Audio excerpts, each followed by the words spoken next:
Greetings, class. Welcome back to another session here in second language acquisition theories. Today we're going to be looking at one segment of second language acquisition theory, and that's about personality factors and how one's personality can help or inhibit one's ability to learn second language. Today we're going to be looking at the affective domain. We'll look at some of the affective factors involved in second language acquisition, as well as some ways that we can use motivation in the classroom. All right, let's first of all take a look at the affective domain, what it is and why it's important. It refers to the emotion or the feeling components of a person's personality and how it can encourage or discourage someone from learning, and in our case, in learning language. Now, Bloom created a taxonomy for trying to educate people about this affective domain, and people today start to use this for just a way of defining what the active domain might contain or include. First element in Bloom's affective domain is the receiving stimulus, being willing to receive. So the emotions that I have is that I'm willing to do this. I'm willing to accept this. Okay, and that's probably the lowest level, although we could start going negative and looking at some of the resistance. The second level here is the responding, that you're willing to give back to this as you're involved in this learning process. Maybe you're giving back because you're acquiescing, because you really don't want to fight anymore. Maybe you're giving back voluntarily, you want to respond, or that you're satisfied in responding. Okay? So we're dealing with learning again. At the beginning, we're at least willing to sit in the classroom. Lowest level of affective connection, and then we move up to higher to, okay, I'm willing to respond, or that I want to respond. I'm volunteering to respond. Okay. The third level is valuing or placing worth in this place. I really want this. I find it valuable. Okay. The next level is now organizing this learning, this belief, or these ideas into some system of beliefs. Maybe we could look at this as someone who's studying music. And the level 1 person is at least interested enough to stay in the classroom. Level 2 person is going to respond. They're going to give answers to questions or queries, maybe because they are done fighting, or maybe because they're genuinely interested. They want to do this. A level 3 person thinks it's very important. They want to place some value in this. They're enjoying what's going on because it's a valuable thing to them. A level 4 person, it's beyond value in this sense. It's a system that they want to appropriate. They want to keep this. They want to use this. And a level 5 person is characterized as using these beliefs as kind of like a value system. I can think of someone who just loves music, and they think in music, and they live in the music world, and they're going to be a level 5 person. Okay? So the emotion that's involved with the learning can impact how someone learns, how well or not well somebody learns. So again, it behooves us as teachers, if indeed we're going to be teachers, what is the affective level of the students that we're teaching? Now, there are some affective factors involved in second language acquisition that we should look at. We're going to run through these rather quickly, but we're going to want to look at things like self-esteem, self-efficacy. We're going to look at attribution theory. We're going to look at the willingness to communicate, inhibition, risk-taking, anxiety, empathy, extrovertism, and motivation. Let's run into these. All of these are elements that impact or influence how second language is learned. Okay. First one here, self-esteem. What is self-esteem? It's how I value myself. How important am I? How valuable am I as a person, right? How as a person do I look at myself? Am I good at what I do? Am I a good student? Am I a good person? Can I achieve things or not? Do I have lower self-esteem? I can't do things. I'm not good at this. I don't believe in myself type of thing. There are other ways to define self-esteem. There's this global self-esteem, which is probably what we'd all call self-esteem. It's just a generic form of the idea. Globally, how am I? How am I? Do I have my self-esteem in general? Is it up or down, positive or negative? Then you can limit that to certain situations. Do I have more self-esteem at home or with a small group than as opposed with a large group? Do I have more self-esteem in a particular field of study as opposed to another particular field of study? So do I feel more confident or less confident? Less confident? Do I have more value or less value depending on what I'm doing there? I could even go lower. I could look at a particular task and say, well, in the field of music, I may have a certain situational self-esteem, but in the ability to or work with a particular instrument or work with a particular job. Maybe it's, if I had to be the conductor, I would have a lower self-esteem in that area. That particular task is not one that's suited to me, for example. You can see there are different levels of self-esteem that we could talk about. Now, related to language learning, does a high self-esteem cause language learning success? Or does language learning success cause high self-esteem? I don't know the answer. It could be that the answer to both of those is yes, that high self-esteem can allow you to learn a language, and that if you have a low self-esteem, it's harder for you to learn language. At the same time, someone who starts to learn language may grow their self-esteem. I honestly, I don't know. I do know that it's better to have if you want to learn a second language. I have personally had students who began in my classroom and they had low self-esteem. They believed they did not have what it took to learn language. And I gave them no choice. I pushed them to learn. And they did learn, and all of a sudden their self-worth, their belief in their ability to succeed changed. So they learned language, and it increased their self-esteem. Now, I also have other students who come in, and they already know that they can do this, okay? And if they have the desire to want to do this, they are going to go off and do it. Of course, if they don't have the desire, even if they believe they have the ability, they're not going to learn. The next theory that's involved here in the affective domain is attribution theory, and that's concerned with how people explain why they failed or why they succeeded. So some event happens and then they succeed or they fail, and then they have to describe why they succeeded or they failed. I'll give you an example. When I was 16, 17, I was out learning how to drive, and I went in to go take a driver's test. And as we're pulling up to this certain part of the road, he said, get in the left lane. And I asked him to clarify which left lane, because there were actually 3 lanes. There were 2 for my side of the road, and there was 1 for the other side of the road. And he did not clarify. He simply yelled louder, get in the left lane. So I got in the left lane, which was obviously the wrong lane. I was over 1 lane too far, and he failed me. Okay, so we had an event, and I failed. And was it because of my ability? No. Was it because of my effort? No. Was it because of task difficulty? And I would say no. It wasn't because of. I would consider it to dumb luck or to the stupidity of my my instructor, my test. Take my test proxy.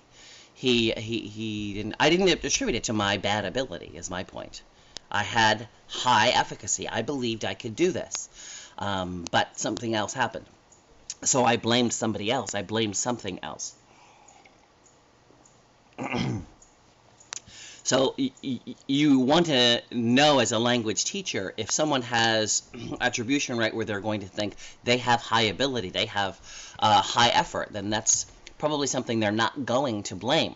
Now, someone who has low understanding, believing they don't have the ability or they don't have the effort, are going to blame it on something else. In the field of language learning, again, maybe it's going to be because I didn't try hard enough, because I didn't put enough effort in. Maybe it's because the task was too difficult. Maybe it's because my teacher was an idiot. Maybe it was just dumb luck. So there are a number of ways that you can describe how or why you succeeded. And again, that's tied to self-efficacy, your belief in your abilities to complete the perceived goals. In my example about driving, for example, I believed I had high self-efficacy. I knew that I had the ability and the capability to complete the task. So I wasn't going to attribute my failure to ability or effort, or even task difficulty. I was just going to call it dumb luck. But if you know what your students' perceptions are about their own abilities, it's going to help them succeed in language. Now, as I said before, there are students that I have met that have believed they had low self-esteem because they had low self-efficacy. And it was my goal to show them that their abilities were much higher. I wanted to raise their self-efficacy to show them they, in fact, could do these things. They could succeed. And so that was part of my objective as a teacher. Because I recognized they had the ability, they had the effort, but their self-efficacy was low. They believed they couldn't do it. And I wanted to show them that they could. And so I gave them tasks that they believed were more difficult. I gave them something that was harder. But again, they succeeded, which helped them grow in their self-esteem. Another factor in your emotional tool bag there is your willingness to communicate. A person's predispositions toward communicating. Some people are more inclined or more interested, more outgoing, more willing to take a risk in communication. Some people are more interested in the ebb and flow of communication. Other people aren't. They're interested in being more personal, more private. Some people are afraid. Some people are angry. Variety of reasons why one would do that. But again, you want to find out what that is. How can I lower the affective pressures or encourage someone who isn't very interested in communicating to get them to communicate? If someone is less willing to communicate, they're less able to learn language. So they need to have that willingness to communicate. Another factor involved in language learning. Inhibition. Do people hold back or do they prevent from responding? Okay, to protect their ego, for example. Again, when I was living overseas, and I would bring groups of Asian students in particular to the U.S., and they would come together and they're trying to learn language. Invariably, when they were in a group of their own peers, they would not speak English. They held back. They were inhibited, primarily because of the culture. That it wasn't considered polite to show off your abilities. And so they would hold back. They were inhibited from doing that. Whereas other cultures wouldn't have been inhibited. They wanted to learn the language, so they would jump into it. So there's some type of inhibition. Again, inhibition can be a number of things. It could be cultural fears. It could be personal fears. It could be, again, group-related type of fears. Something that's holding you back. It could be lack of interest, in my opinion, as well. Next element here is language ego. These are people who want to protect their identity. When you learn a new language, in fact, any language that you use, you have a particular identity that's associated with it. So when you speak in English, even with the different dialects that you have, your personality is a little different with the languages that you use in English. Well, when you learn a second language or you learn a third language, again, your personality is going to be a little different. Now, there are some people who don't like to see that change. They want to protect their identity as being, an English speaker or a Spanish speaker or a German speaker or whatever. And so when they're trying to learn this new language, they feel that the old one is being threatened some way. Okay, and they want to protect that. They don't like to see this new thing that's coming out. Second language learning involves the alienation of me between the other language me. There are a number of things here, right? Second language learning involves the alienation between the critical me who's criticizing what I do, with me who's performing, between my cultures, okay? There's a lot of these wars that are going on inside, and you as a language learner need to live with that. You need to understand that you're going to have sometimes you're criticizing yourself, or you're going to have some battle between your cultures and that kind of thing. It's part of language learning. It involves this because as you learn a second language, you're also developing a new identity. Your language ego is going to be just that way. And it may be thick. It may be that you have big things that are involved that you don't want to give up, that you don't want to hide, that you want to protect. Or it may be thin, and you're willing to jump ship and learn another language and be involved in another culture, and it's not really a big deal if you abandon your culture for a while or for a time, right? Bear in mind, second language learning requires you to make mistakes. I always tell my students, if you really want to learn a second language, go out and make a whole bunch of mistakes. Because it's going to enable you to learn more about the language, more about the culture if you do. So people with high language ego, a thick language ego, it's going to be more difficult for them because they're not going to want to go out and make mistakes. They're not going to want to go out and jump ship and try to enter a new culture, a new language, and possibly be making those mistakes. Next affective factor involved here is risk-taking. Anybody you take risks when you're learning a second language? You know, you're learning that second language, and you like trying out the language. You know, you've learned component A, and then you've learned component B, and now you say to yourself, you know what? I want to try to put them together. Let me see what this is. How to try that out. Okay? They take risks. These are people who they're going to go out and talk to somebody on the street, even though they've never met them before. They're going to try to use the language, even if they make a mistake. Okay? Now, of course, the benefits are that you're going to learn more because you're using the language. You're noticing how people are reacting. You may hear people correct you. Okay? So there's benefits to that. Of course, there's also risks. People might laugh at you. You might make mistakes. And so there are pluses and minuses to this. Okay? Obviously, your personality is going to be in play here. There are some people who are more pay attention to making sure everything is correct, what I would call type A. They're more attentive to those details, and they don't want to see them wrong. They want to get it right. And those people are going to have more difficulty taking a risk, whereas if you have somebody who's a bigger risk taker, they're going to say, look, I wonder what happens if I put these two together, and they jump in and they give it a try. Okay? Now, again, you could get burned. You could make a mistake. You could have someone laugh at you. You could look like a fool.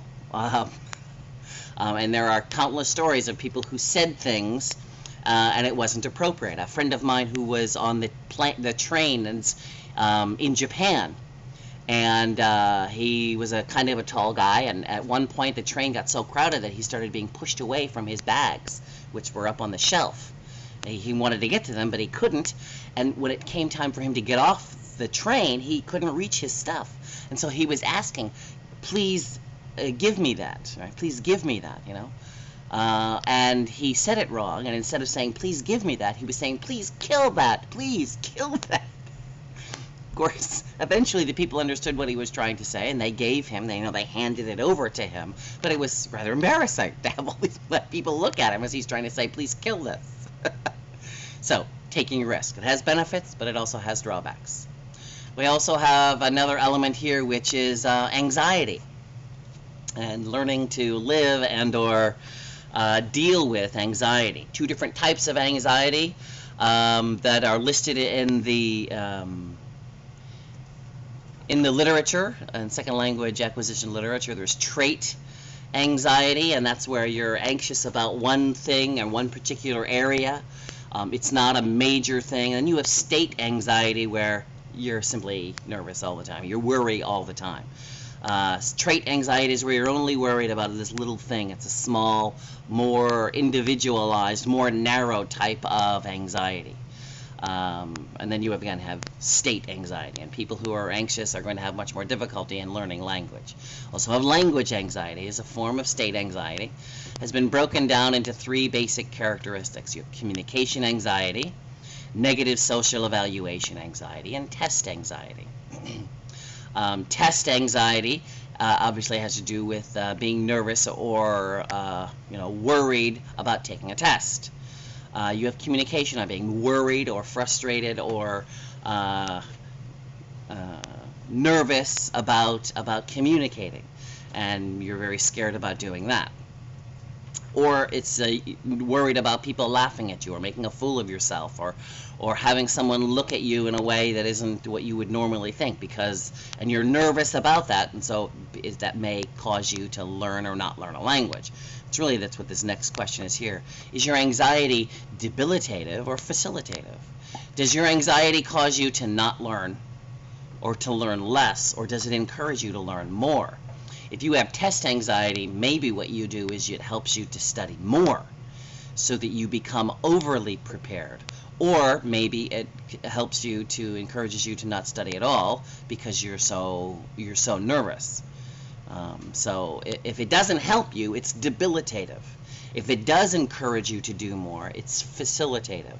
This is similar to what I was talking about before regarding the affective filter. If it's too high, it's debilitative. It causes you not to do things. If the affective filter is too low, it's also debilitative because it encourages you not to try. You want to have some happy medium in the middle where it's encouraging you to do things, but not so difficult that it's trying to shy you away. You want to have that happy medium. So make sure that the anxiety you have is good, it's productive, it's facilitative, right? Okay, does anxiety cause poor performance, or is it the result of poor performance? And again, just as the opposite question that we asked before, people who do poorly become more nervous, and then people who are nervous do more poorly. I could say yes to both of these depending on the person, depending on the situation, depending on the belief. The next element that is listed here in the literature is empathy. Feeling and understanding how someone else feels, or putting yourself in somebody else's shoes, basically. And can you, as a language learner, put yourself in the shoes of the people in the native culture?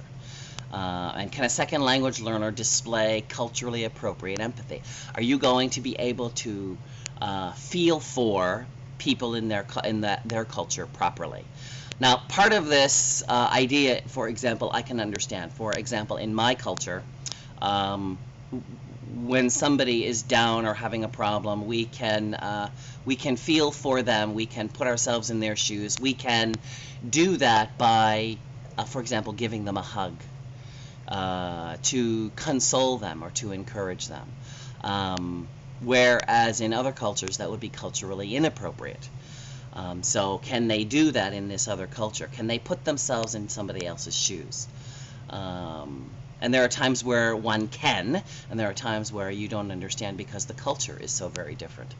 The research on this is actually sketchy, and so that's why I put this phrase here at the end of who cares? Whether you can or you can't. If you can, that's good. It's going to probably help you learn faster. If you can't, there's really not much you can do about it. So what's the big deal? Do I want to be able to empathize? Yes, I do, so that I can understand the culture and get along faster, but that doesn't mean I will. Okay? Next element here in our list of components for in the affective domain is extrovertism as opposed to introvertism. How outgoing are you, and how beneficial is it to you as a second language learner? Learning a language, as we have said before, involves you as a language learner going out and trying out your language.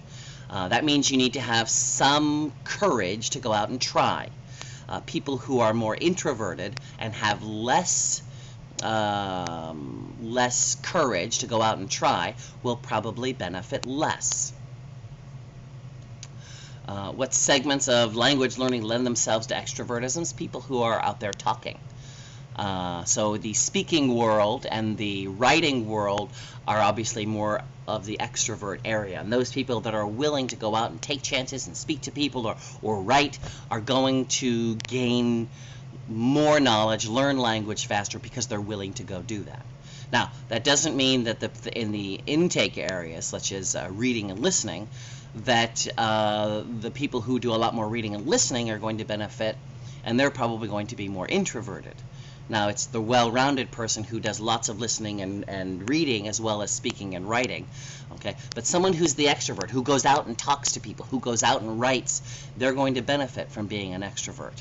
They're going to get more reaction. They're going to get more interaction because they're out there. Someone who does more listening and reading are going to be more of the introverts, and they're going to benefit more from listening and reading. Okay? Difference between them. Which are better test takers? Okay? Are introverts better test takers? Are extroverts better test takers? It depends on the test. Right? You're doing a reading test, right, or a listening test, your introverts will probably have a better edge, a better ability to listen, a better ability to understand what's being read, whereas your extroverts, because they focus more on the external things, will probably, but someone who's taking a speaking test, your extroverts are probably going to do better. Not always, but probably going to do better. Right? Your extroverts who are writers are probably going to be doing better. So again, there is no guarantee. There are some people who are very much introverted, but they're also very type A. They're very very detail oriented, and so when it comes for them to write, they're very good at writing. Or they may be good at writing a speech, although not necessarily as good at articulating the speech. So it's a playoff. Generally speaking, extroverts are probably viewed as being better language learners, but that's not necessarily the case, and it's certainly not necessary in all segments of language learning. Final element that we're going to look at here is motivation, and there are different ways of looking at motivation. There are different types of motivation as well. First, we're going to look at the differences between intrinsic and extrinsic motivation. Intrinsic motivation is the desire to want to learn for my own benefit, okay? I want to learn because I want to learn. That's this internal desire. Extrinsic motivation are external factors that are trying to encourage me to want to do something. Like, hey, if I do this, I'm going to get an A, or I'm going to get money, or I'm going to I'm going to please my parents. It's external things. They're not internal things, okay? There are three views of motivation. One is behavioristic. Again, we go back to the Skinner ideas of stimulus response. I get a reward. I get something out of this. There are cognitive views of motivation, driven by a basic human need, whether it's internal or individual forces in control to satisfy a need. There's a need that I have in my head that I want to be able to satisfy. For example, the need to explore. And I don't know if you've been places and all of a sudden you have this desire, you're motivated to want to explore, go into a house, right, somebody's big old house, and you're just curious, you want to go off and explore. Or you may like to manipulate the environment. When I was a little kid, I would enjoy taking apart an engine or taking apart a radio and trying to put it back together again, right? I was motivated. No one had to tell me how to do that. It was this desire that I had. I wanted to manipulate the environment. Maybe it's an activity that you really enjoy doing, so you want to do it over and over again. Or you want some type of activity that's stimulating to you, and you want to have it over and over again. Maybe it's just information that you want to have. I mean, I know these people who are, what do you call them? They're news junkies. That's all they want to do is know more news, and so they study and learn, right? They want this knowledge, and they're trying to acquire it. I remember when I was in high school, another example of a motivated to get knowledge. High school, and for some reason, all this one summer, that's all I did was read the Bible. And I wanted to know this. I wanted to get this information, so I just read. I didn't go outside. I just read all summer because I wanted to know what was going on. Ego enhancement. I want to look good. I want to appear to be good. And so those are people who are, okay, it's a mental activity. So they're trying to look good, so they're going to want to do well. Competition, kind of, is what that is. Although not exactly the same. And then there's the constructivist idea. It derives from a social context. I want to participate. I want to be part of the group. And because I have that motivation to be a part of the group or to want to participate or want to get involved, I'm motivated. Three different views of motivation.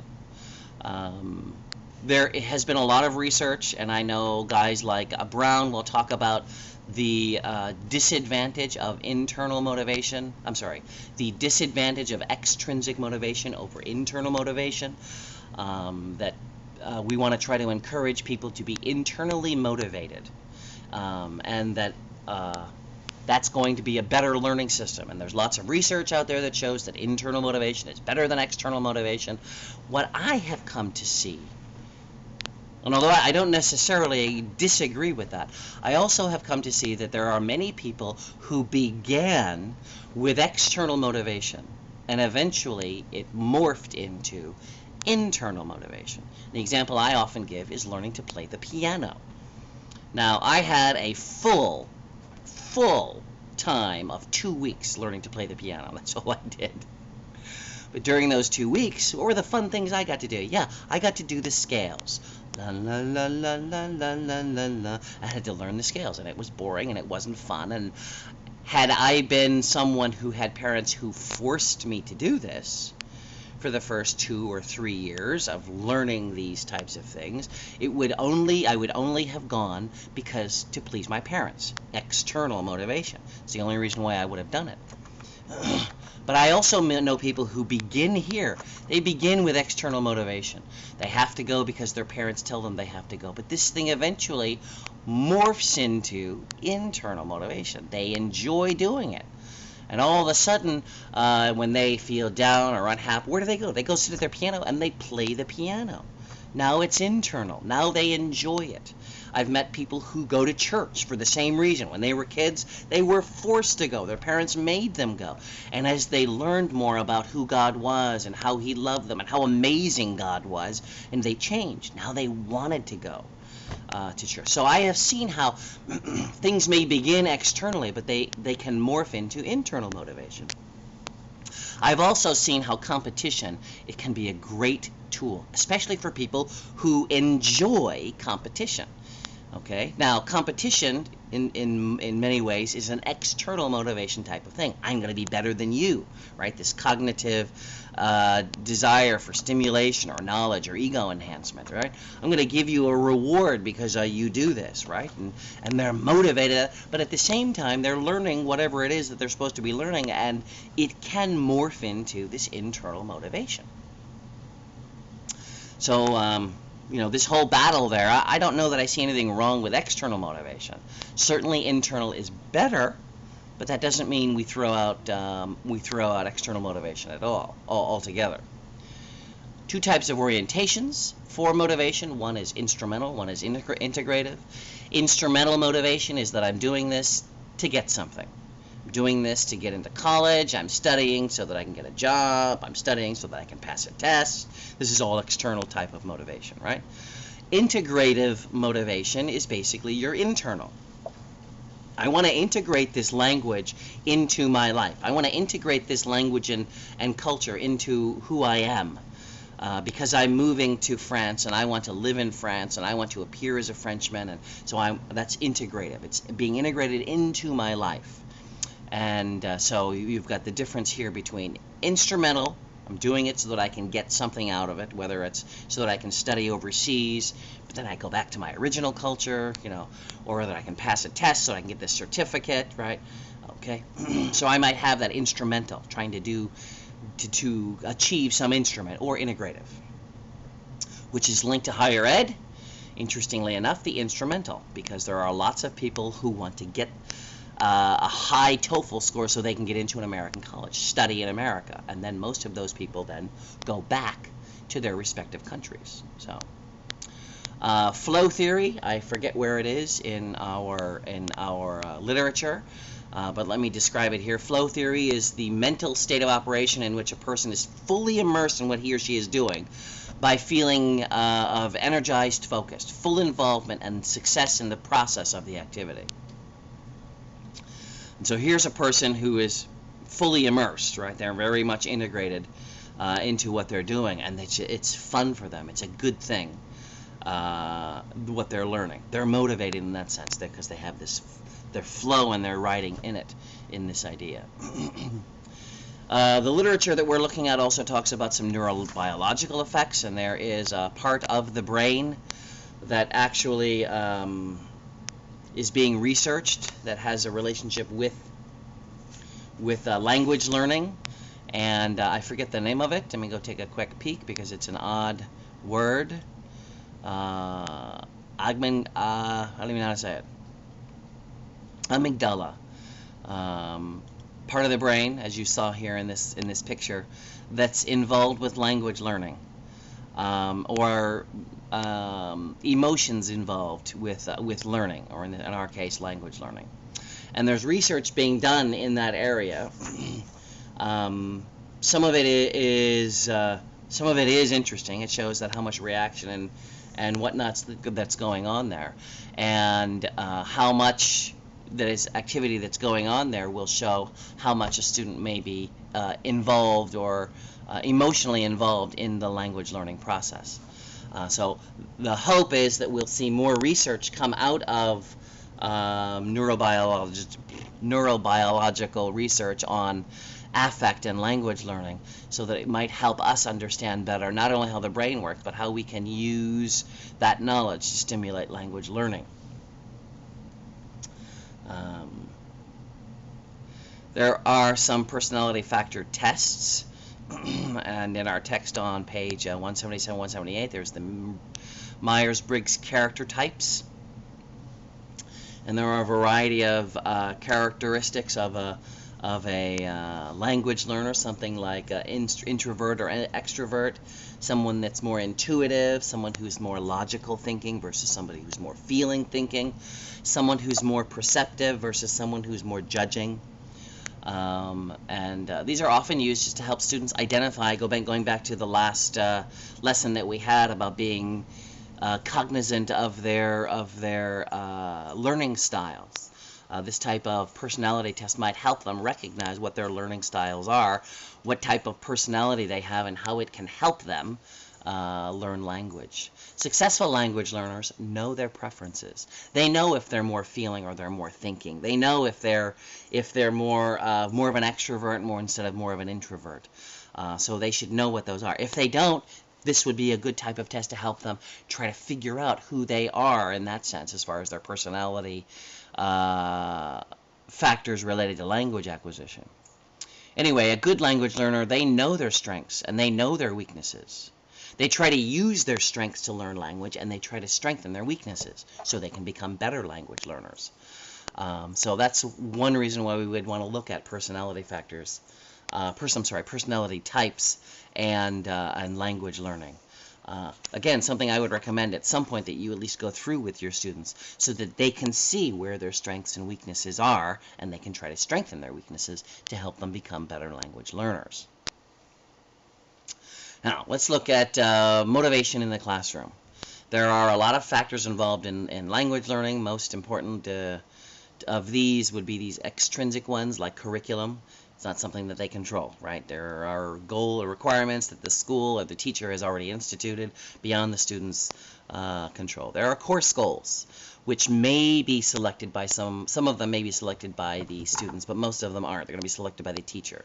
There's parental expectations. What do your parents expect of you? That's not something that's, again, it's internal.